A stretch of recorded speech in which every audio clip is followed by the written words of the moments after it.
Welcome, everyone. Thanks for joining me today on this new episode of the PlaceTech Podcast. As you know, in this series, we explore the challenges behind PropTech implementation and its perspectives across Europe. Because indeed, as shiny as it seems, innovation can be a challenge sometimes, especially when it comes to grounded project and scalability. So let's shed light together on what it means today to be ahead of innovation within a big European real estate company.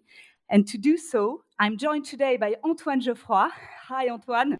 I'm learning. You're head of R&D and innovation at Gecina. For those who don't know, Gecina is a French-based property company, mostly active in Parisian offices and residential buildings. Yes, you are right. To summarize in few words, Gecina is a French real estate company who owns and operates 20 billions of real estate assets, with the specificity that 97% of them are located in Paris region. And today the split is 80% of offices and 20% of multifamily residential and student residential. So yeah, mostly offices and residential buildings. In 2020, Gecina and yourself, you received the Best Innovation Strategy Award during a French event. Do you know why they awarded you with this prize? I think the reason we earned this prize in 2020 is the acceleration we did in our innovation delivery. Because, delivery is always a challenge in innovation. In reality, it's not so difficult to have ideas, but the challenge is always to be able to roll out it at scale. Yeah. And to do so, this innovation can be a side project managed by happy few in the company. Otherwise, it will never scale. So that's why we put innovation at the heart of our corporate strategy in order to have an impact on the way we work, the way we think, and the profile we hire. Because my conviction is that innovation is above all a story of women and men. I think the way we define our innovation journey to rise in maturity and our associated first proof made the difference for this award. So really, innovation is core to the strategy, and yet it was not exactly long-term legacy at Gecina, was it? Yes, you are right. The innovation department, in its actual form, was created in 2018. So it doesn't mean that Gecina didn't do any innovation previously, but as the megatrends like metropolization, digitalization, or climate emergency are accelerating, there was at this time a willingness to accelerate the transformation on the way we design and we operate our business. So that is the reason why innovation has been win first in 2018. On my side, I joined Gecina in 2019 as head of R&D and innovation with a mandate which was clear. It was to accelerate innovation delivery and to do it at scale. Because, innovation is a bit like digital. It must be embraced at each level of the company. So that is the reason at the end of 2019, we defined a new innovation ambition and the way we will deploy it. The goal of this was to take the next step in terms of maturity in innovation.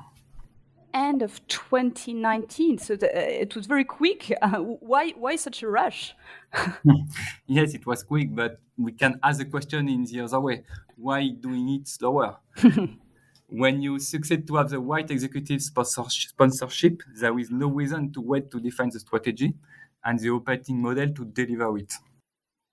Usually, we always talk about the first 100 days to analyze before putting in place a new strategy. We just implemented this good theoretical practice to create the right momentum. The first 100 days. From this starting point, what was the most challenging then? Was it finding the tools? Was it establishing the priorities? Maybe marketing yourself within the organization? From my point of view, when you are at the beginning of the journey, I think the most difficult part is spreading the innovation mindset, framework, and skills across the organization. It can be a long journey with milestones you have to set. And I'm convinced that if for some reason you don't follow this journey, you will be able to do some quick little innovation projects, but it will be much more difficult to have an impact on the long-term company transformation. As Gecina's challenge was to have this long-term impact, we had to onboard enough people to reach the tipping point from which things can ramp up. And to make this able, we structure our innovation strategy in 5 big parts.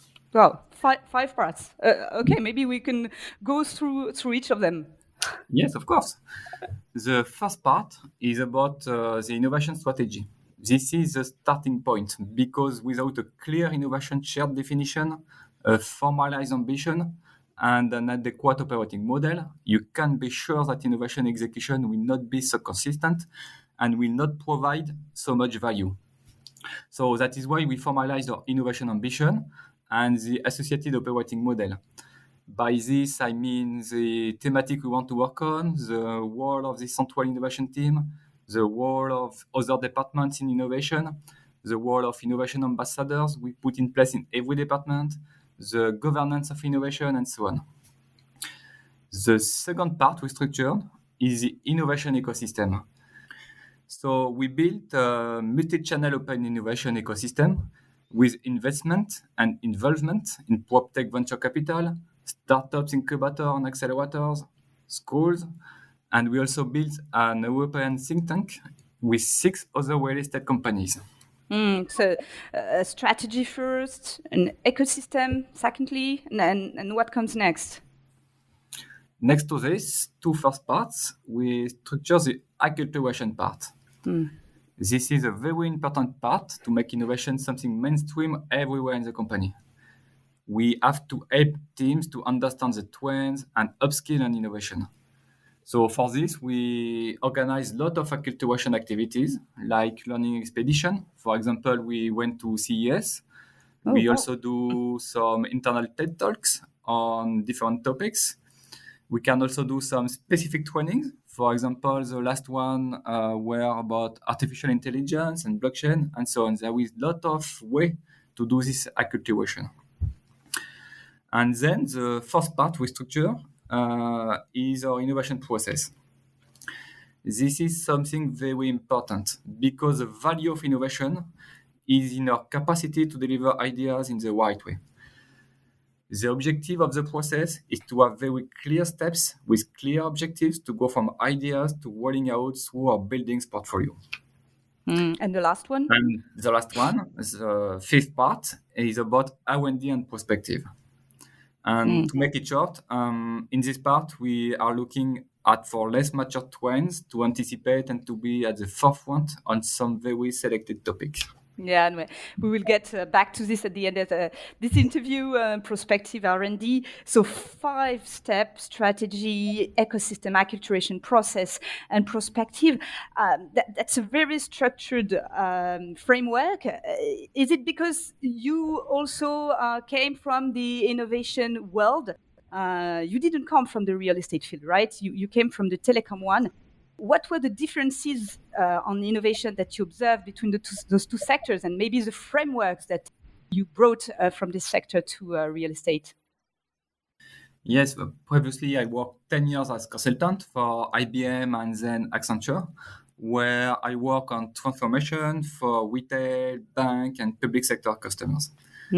And indeed, after these very rich experiences, I was head of innovation for a French telecom company.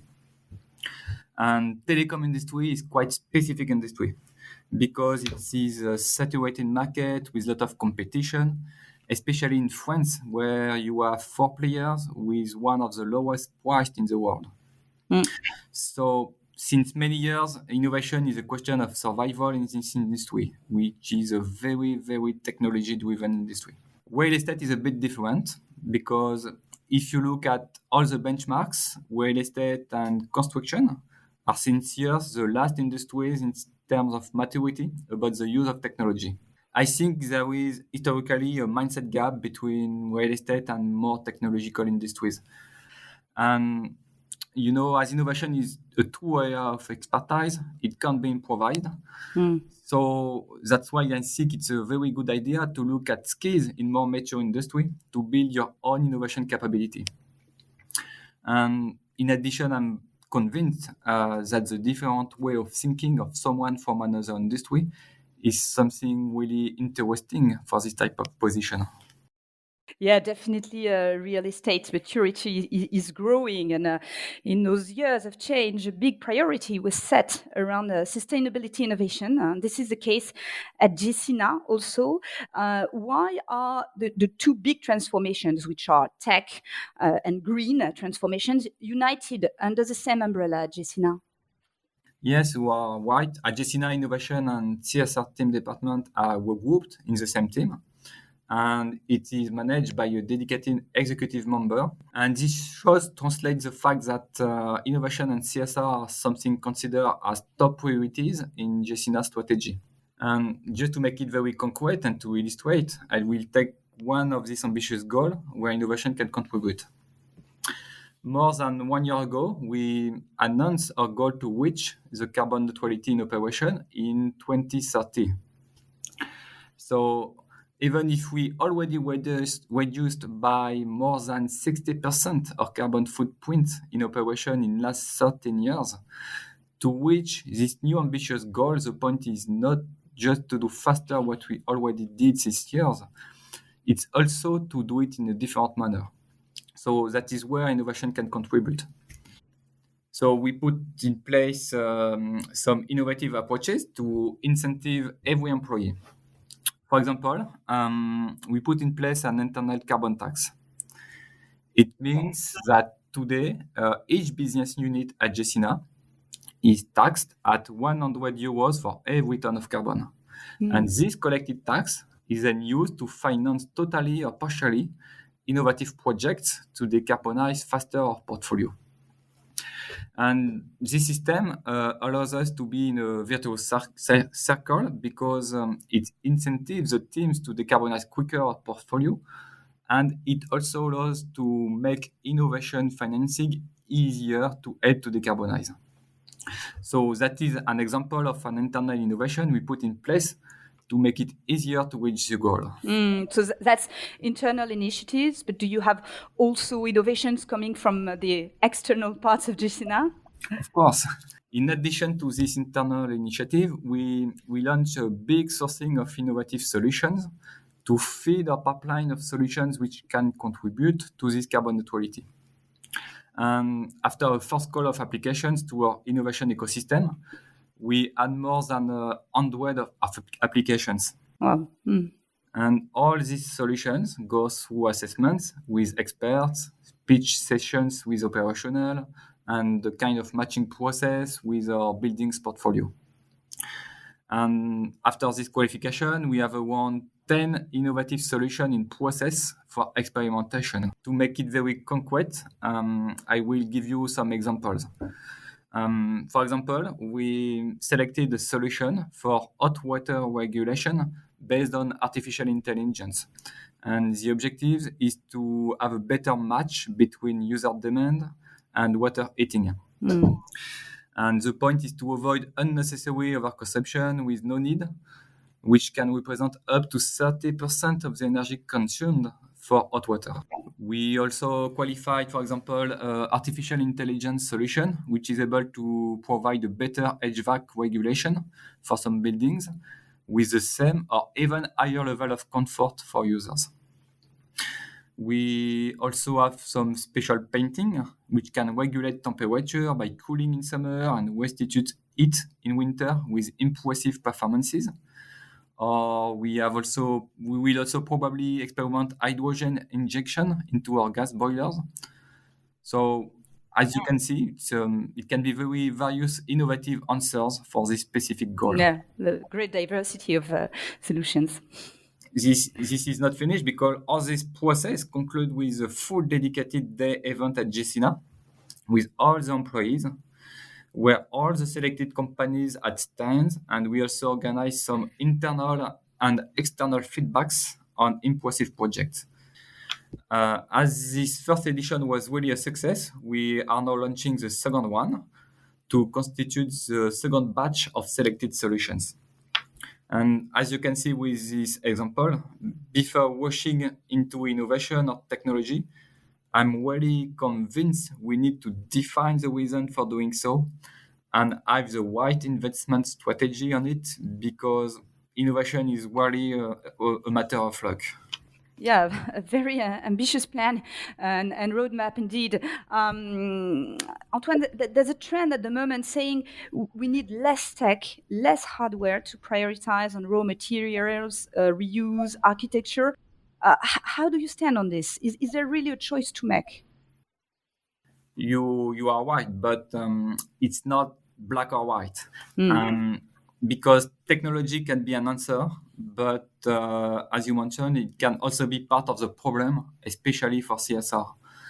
The point is to use it in a smart way by looking holistically to assess and measure the benefits, but also to measure its negative impact.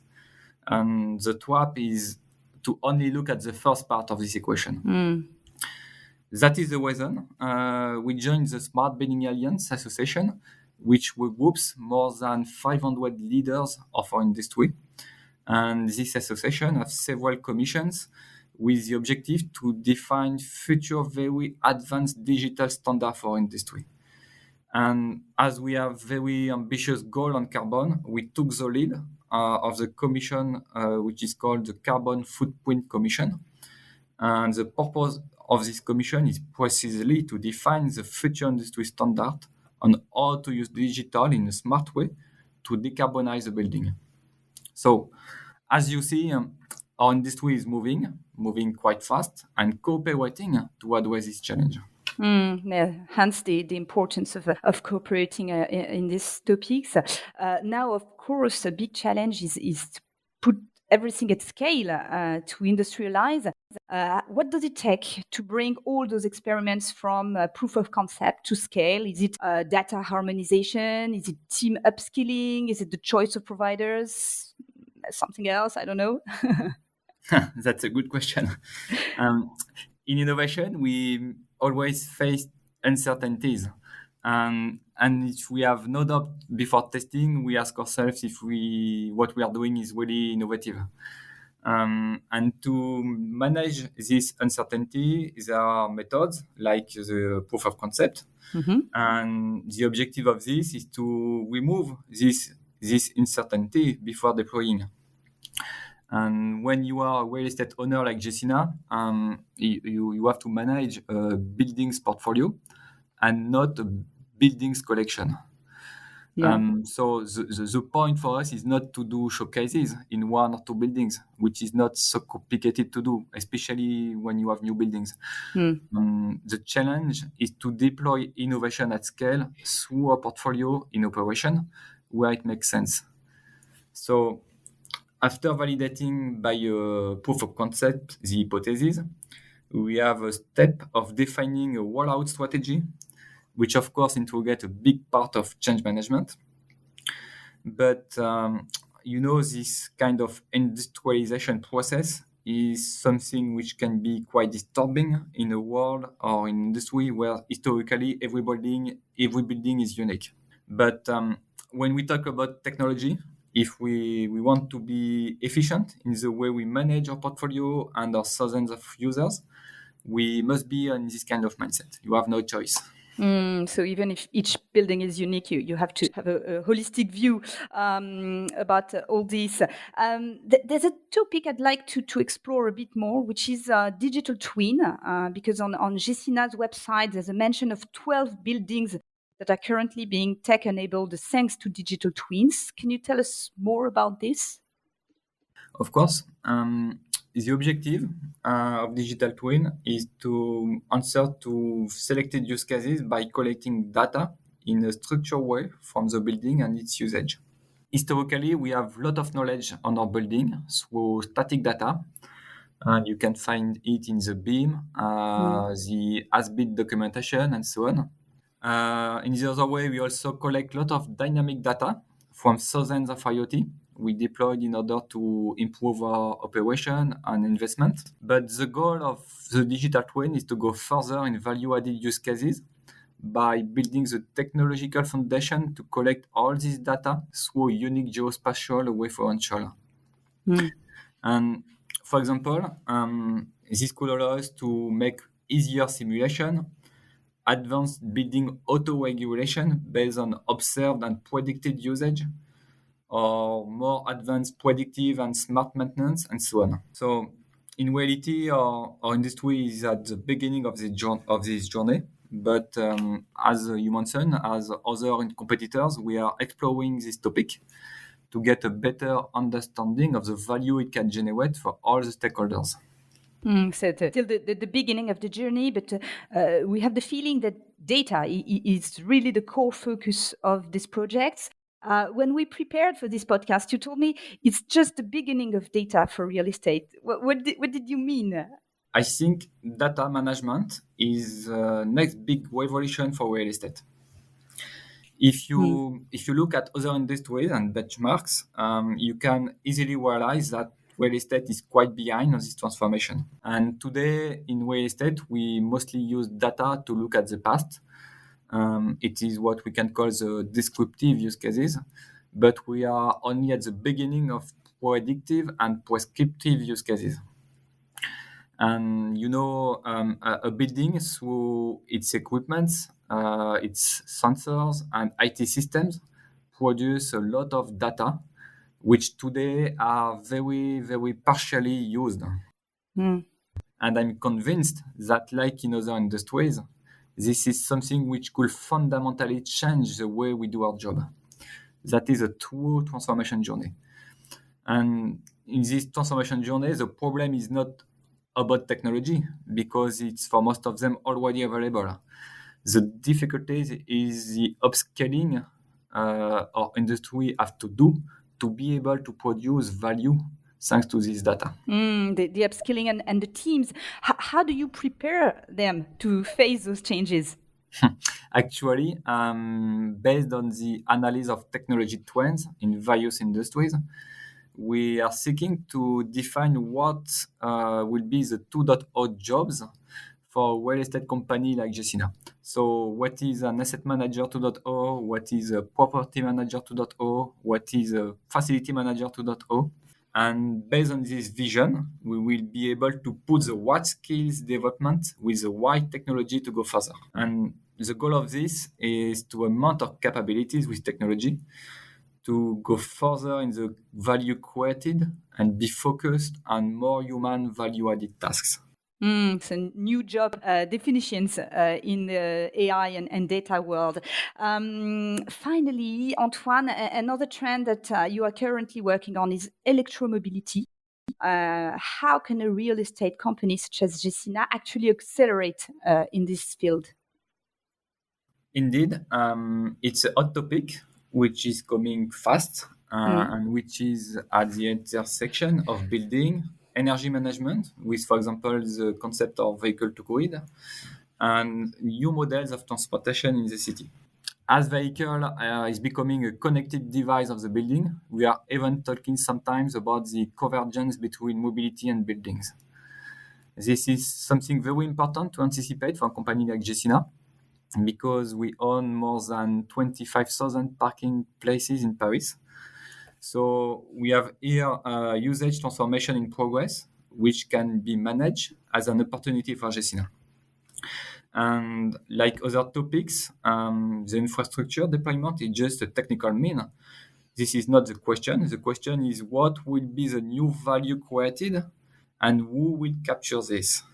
Oh, well, many ideas here, many perspectives. Thank you so much for your testimonial, Antoine. Thank you for sharing those initiatives. I keep in mind your 5-pillar framework: strategy, ecosystem, acculturation, process, and perspective as a mantra for deploying innovation at scale. So thanks a lot. Maybe as a closing remark, my last question, and I hope it's not the most difficult one. What was your best decision throughout this journey? What really helped you level up? I think the best decision is to involve large number of people in company, because I'm convinced innovation is just a spark that can trigger for more global positive transformation of our industry. And everybody has a role to play in this transformation. And for your second question, what really helped me at Gecina?